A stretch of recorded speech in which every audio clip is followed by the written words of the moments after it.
Mustering, Blue Duck Station, Mount Ruapehu, Kāria in the tree. Dan Steele's Blue Duck Station on the Whanganui River is a working farm and tourist business. He regularly shares spectacular videos of life on the land. Paradise. But a recent post on Facebook revealed another side of paradise, the woes of wool. Here's host of The Country, Jamie Mackay, talking about it. Can hardly give it away. In fact, we're dumping some, using it as mulch in the gardens. Direct cost of shearing, $65,000. Price offered for the resulting wool clip, $9,600. Net loss, $55,400. Not a sustainable operation. Who would like some wool? Thus, they're trying to give it away. No one wants it. I'm Sharon Brett-Kelly. Today on The Detail, why is wool worthless? Back in the 1950s, when we talked about the Korean wool boom, wool was our number one export. That's what made us rich as a nation. That was the years of milk and honey in New Zealand. Well, that ship has sailed. Look, it was a little bit tongue-in-cheek, but I put a post up on Facebook, I guess. And that Facebook post went all around the world. It got translated into Chinese and the UK. I couldn't believe I just put something up and saying, hey, this is what my shearing is costing me. This is what I'm getting from wool. It's not sustainable. We're trying to work out how to make our backcountry businesses more sustainable, and it's becoming more and more of a concern, and it should be a pretty big concern for New Zealand, and that rising costs and level or decreasing prices we're getting from our produce, being wool, honey, lamb, avocados, whatever the case it may be, it makes it a really tough business. And we're seeing outcomes such as many big stations getting sold to monoculture pine trees with offshore and onshore investment that are actually bad for the economy in the long term, bad for the ecology, and very bad for the community. So we're losing a lot of our heritage, and it's more than just wool. It's a pretty big factor. So I was doing some numbers, and I thought, I'm paying the shearers good money, $5 a sheep now, and they deserve it, But it's more than just the shearing costs. There's so many other costs involved. So I soon rattled up a cost of over $10 a sheep with the dipping and the dagging and bits and pieces. And hang on, this is getting out of hand. And my last offers from one of the auctions was 80 cents a kilo for good used wool. And I thought, I've got 150 bales of this stuff to sell at the moment. And I just thought, what's this costing me, and what's my potential income at these low offers? I'm not alone here, of course. There's millions of hectares of New Zealanders in similar situations to me, and it just really doesn't add up. So you ran the numbers, and what you ended up with in the pocket was less than the cost of shearing the sheep and getting it to market. Oh, very much. Probably 8 out of the last 10 years I've lost money on wool. There's been the odd respite where the wool price jumped a few years back, and there was a lot of talk around, this wool's having a resurgence. Look at this, we knew it was going to have a resurgence. And I looked at the sort of world markets a little bit, and the only reason the price of wool had essentially doubled in 12 months was because there was a shortage of cotton around the world. And so the cotton price had jumped and wool had followed. As soon as the cotton had a good season the next year and was everywhere again, the wool price crashed again. Can you take me through the process? How does it get from the sheep's back to a made-up product? What are the steps? Look, there's a lot to do with getting the wool growing on the sheep's back to start with. Everything's trying to kill sheep in the backcountry, from wild pigs eating them when they're born through to fly strike, and wool creates a few animal health problems. So you've got to dag your sheep to keep them clean, and you've got to dip them, and you've got to prepare them for shearing. And then you get the shearing gang in. You've got to get the sheep dry and get the right weather conditions, get the shearing gang in. And we just generally sell the wool from there and have nothing more to do with it. Essentially, we press it into bales in the shed, and you're aiming for a 180 kilogram bale, and you've got a group of people in the shed that are sorting the wool. The wool handlers, they're sorting it as best they can. So you've got your good clean lines, which are going to fetch your best money, which is your A grade wool. From there, we sell it through either the auction system, or we sell it in the shed. We're selling it to Kells Wool and Napier at the moment quite a bit. Sometimes we use our local guys, Alco, whoever's really got the best money in for the best reasons, and it gets sold to the highest bidder, which might be an Indian wool manufacturer. That they clean it and scour it, and then they card it and turn it into a fibre that can be spun or turned into a wool jersey or a carpet or whatever the end case may be. And so, we sell it in the shed as a greasy price with the grease and the lanolin and the vegetable matter and all those good things included. Wool is everywhere in my home, in my walls, on my floor, in my bedding, in my clothing. Philippa Wright picks up pretty much where Dan leaves his wool. And we're talking about strong wool here, not the finer merino, which makes up about 20% of the wool grown. Philippa's a broker based in Hawke's Bay. She also sells wool pillows and has even dabbled in exporting. We go to the farms, the likes of Dan. We're slightly different. Dan obviously sells his wool in the shed, and then once it's on the trucker, he has no ownership of it. It's gone. 99% of the wool that I handle is sold on behalf. So I pick up the wool from the wool grower. I take it to store, we sort it, weigh it, test it and group it. And a lot of people don't have enough to make one whole bale of something. So we group those wools and put them into like lines. We catalogue it, and then we take it to sale, and we sell out of Napier traditionally, aside from what's happened with the flooding, but we sell it through the Napier auction system. The exporters or the buyers come to Napier and visibly view our wool. That night they go online and bid for it. Whoever buys it then instructs us, and it goes to either the scour or the dumpers. The scours remove the grease and dirt from the fleece. The dumpers compress the wool for shipping. A lot of steps, and the wool is still a raw product, a long way off being turned into carpet or clothing. And remember, backcountry farmer Dan Steele has already lost money on it. So is anyone making money from it? No. No one? No. Well, you think about it. If I'm only paying 20 cents for fribs or bellies or less than that, it's costing me more than that to process it. And then out of that 20 cents, I've got to give the farmer something. That's at the lowest end. And we're the same as the farmers. We've been hit with compliance and increased freight is killing everybody. But, everything's gone up. Everything. And then we've got to pay more for wages to keep your staff and just to keep up with what's fair in today's world. Well, if you could find someone that's making money, introduce me. I'll shake their hands. Peaceful. Feels like spring. Up under the cliffs, chasing sheep. Just another day at Blue Duck. So you've been losing money from wool, for most of the last decade? Are you making money from the meat? We'd probably break even on the meat, to be fair. And by the time you subsidise the loss in the wool, we'd probably break even or a bit of a loss. Red meat, lamb has been going mediumly well over the last, few years. But by the time you have to subsidise your shearing, you're probably losing money, yeah. A lot of farmers are going to woolless breeds now, or shedding sheep. You've got some breeds of sheep that will naturally lose their wool, so you don't have to shear them. And so that people are jumping into that left, right and centre as we speak. So the wool industry, sheep numbers are plummeting in New Zealand anyway, and have been for a decade or two. But now with people going to shedding sheep, the shearing industry and that heritage industry of New Zealand is getting smaller and smaller, and it's probably not far on the brink of almost collapse. Really? Oh, yeah. Look, unless you've got I'm a crossbred sheep, it's Romney, Perrindale, and so they're bred for meat and wool. We're a dual-purpose sheep there, and the wool quality is sort of, carpet wool, really. It's a little bit too coarse for fine clothing, like your merino wools of some of the colder and drier climates of the South Island.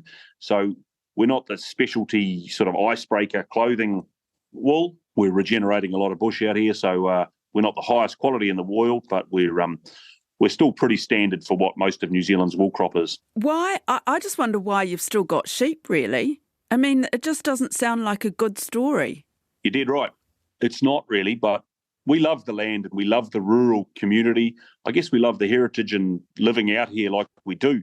And traditionally, I live in the sort of the bridge to nowhere country, of the Wanganui River, the last frontier of New Zealand farming, where they really develop these land farms out of the bush on the back of hopefully sustainable wool prices. And wool was going to be their main commodity, putting it on the Wanganui River boats and sending it back down to Wanganui on the river itself.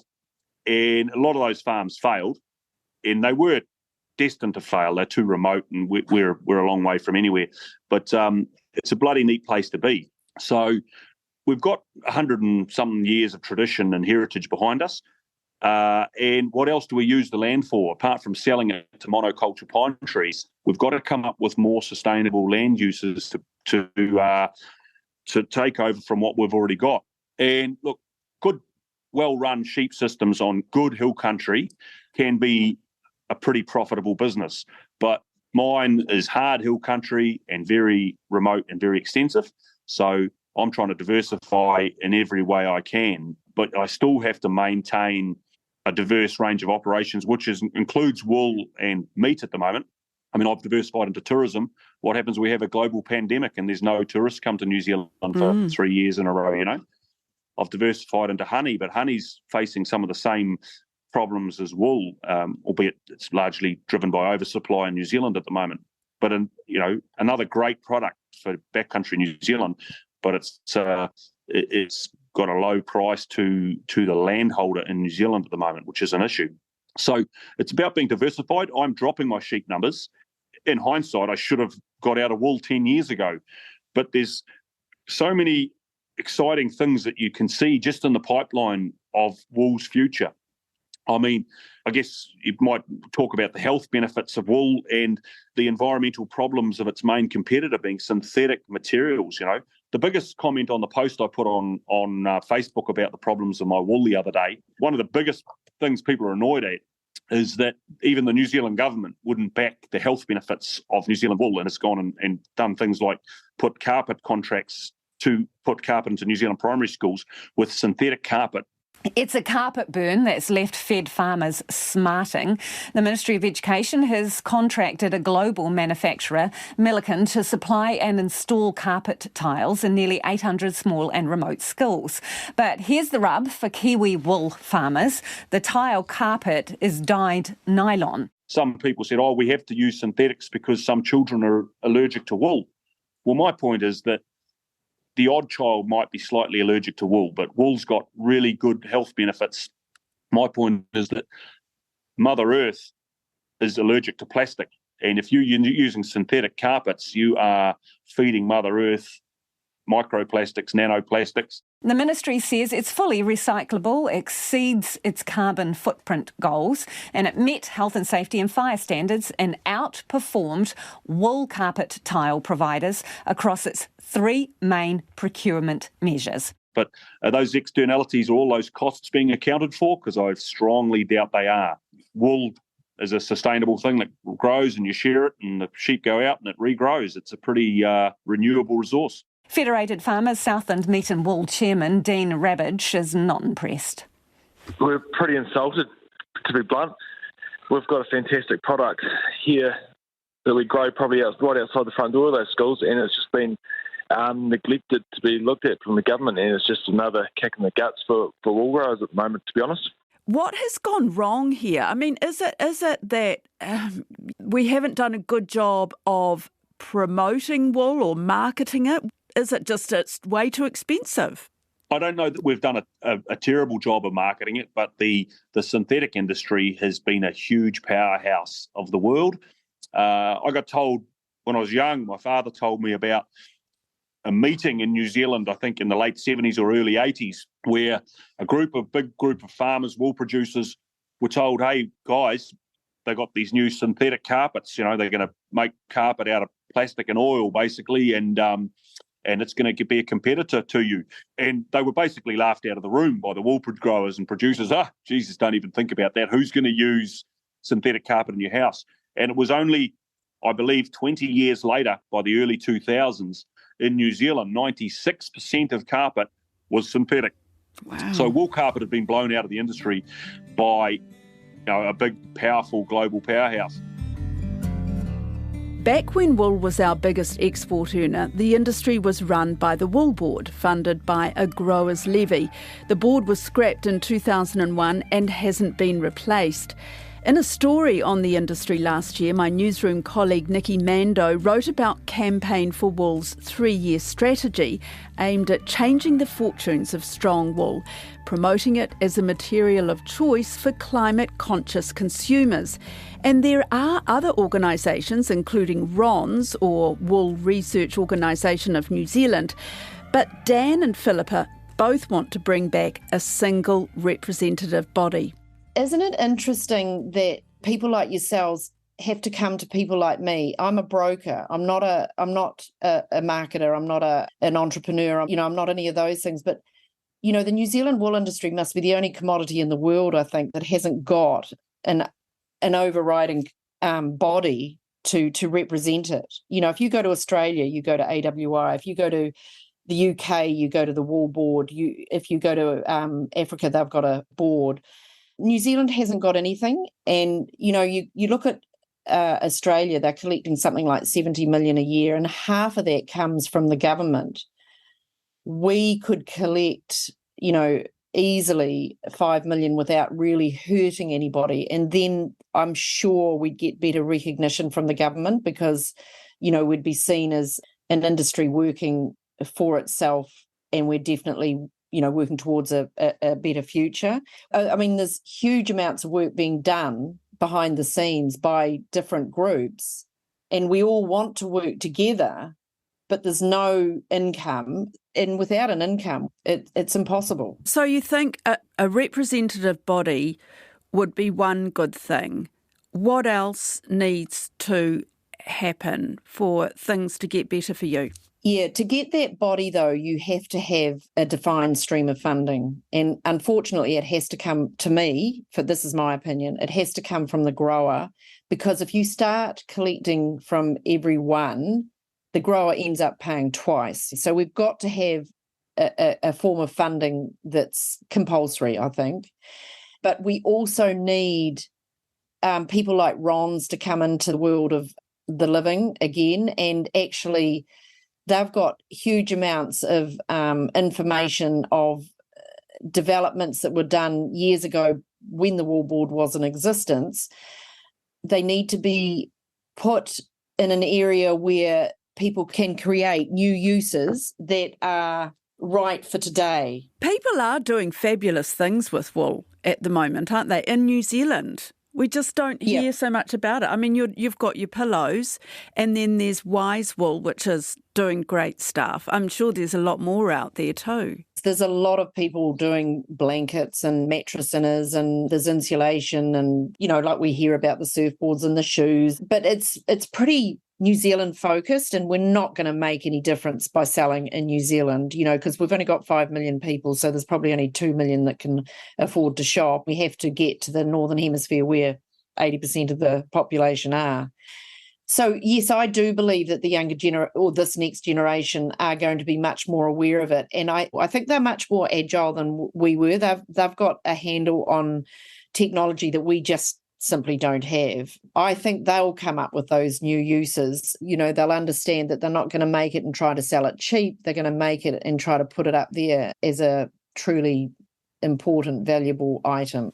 If farmers are losing money from it, and if they're looking at getting out, either with breeding wool out of their sheep or getting rid of sheep altogether, will we ever be in a situation where we won't have any sheep in New Zealand of meaningful size? That's the true concern. And I've just been talking to somebody this morning from overseas, and he was saying that's their concern as well, that we get to a point that we haven't got enough quantity to be of any interest in the bigger world of wool. We've already gone from 70 million to 23 million sheep, and I would suggest after what's happened in the North Island that we're going to be less than that, because I don't think we've still seen the full result of the trees and the floods. With fencing, there's a lot of people that are farming in big paddocks now. They haven't, they're not going to be able to farm sheep in some places. It's really relevant to be talking about it, and it's really relevant to be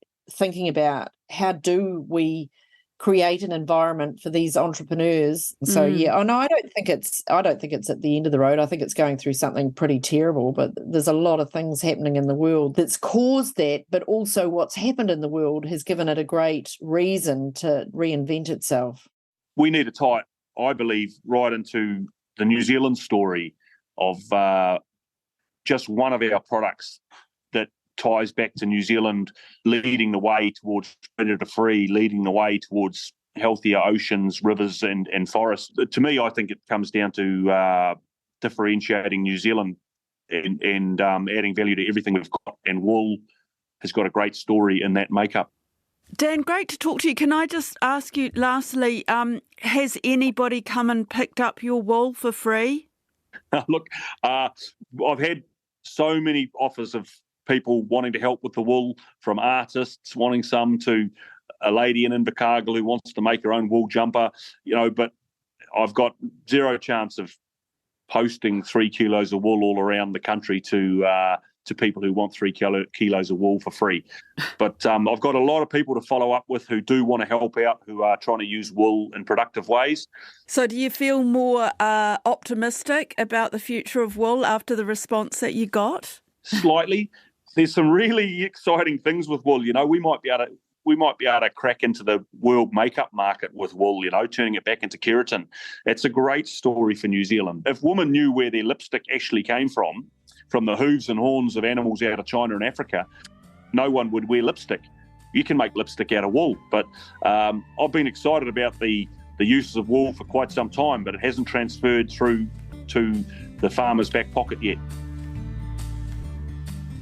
That's it for today. I'm Sharon Brett-Kelly. The Detail is supported by the Public Interest Journalism Fund.